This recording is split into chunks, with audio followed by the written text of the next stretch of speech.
Professor Reid is here and will be able to answer questions afterwards if you need. Some of you will have to go to class, but he'll be available to you even after the normal class bell rings.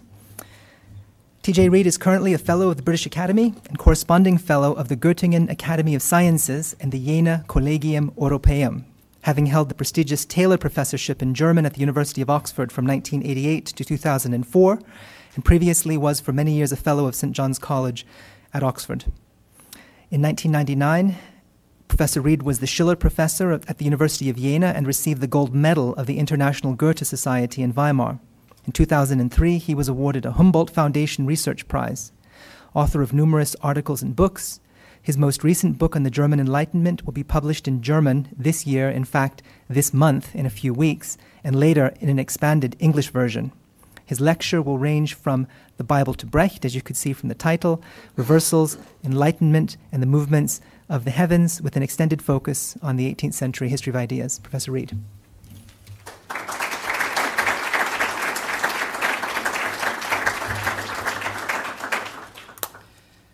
Thank you very much, first of all, to the institution for arranging this visit, and thank you, Paul, for that nice introduction. Paul was, quite a long time ago, before his distinguished present, a doctoral student of mine in Oxford, and I was therefore his Dr. Vater, Dr. Father, and I think I ought to perhaps borrow the biblical phrase and say that this is my beloved son in whom I am well pleased.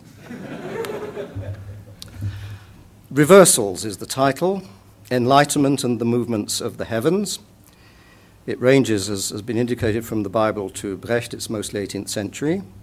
All my quotations are in English, and a handout with the German originals is available from Paul after the lecture. In the beginning, there was no light. The earth was without form and void, and darkness was upon the face of the deep, Genesis 1:2, until, that is, God let light be, which was to share things with darkness. And God, we are told, quotation, saw the light that it was good, which is something he didn't say about the darkness. God then as the first representative of enlightenment. Light was even, so it seems, already there before the heavenly bodies which we usually think of as providing it. They, we are told, were only created 11 verses later. Light was thus an absolutely primal element. If the Genesis report is a myth, enlightenment is a metaphor. Since the creation of the world, a number of things have, to put it mildly, gone wrong. Intolerance, injustice, fanaticism, atrocity have often established a power of metaphorical darkness which needs to be attacked by the forces of light, that is, with clear-sighted criticism and new thinking. The obvious evils don't need sophisticated analysis. Injustice and atrocity cry out, but their roots may need it. Many spring from profound ignorance, superstition, and prejudice. The word prejudice has to be taken literally as pre-judgment, a judgment arrived at, that is, before any examination of the facts, before any reflection on the right way of thinking and acting. Prejudice is a judgment without a solid basis.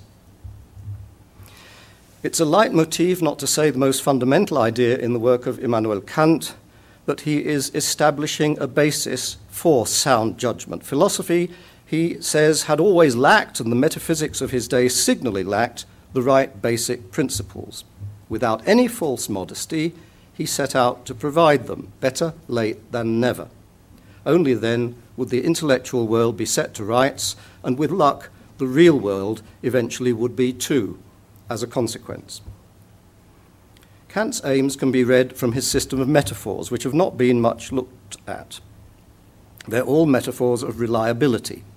He regularly speaks of touchstones, of the laying of foundations, of the firm, confident step of a new method, of a voyage with a good compass and accurate charts.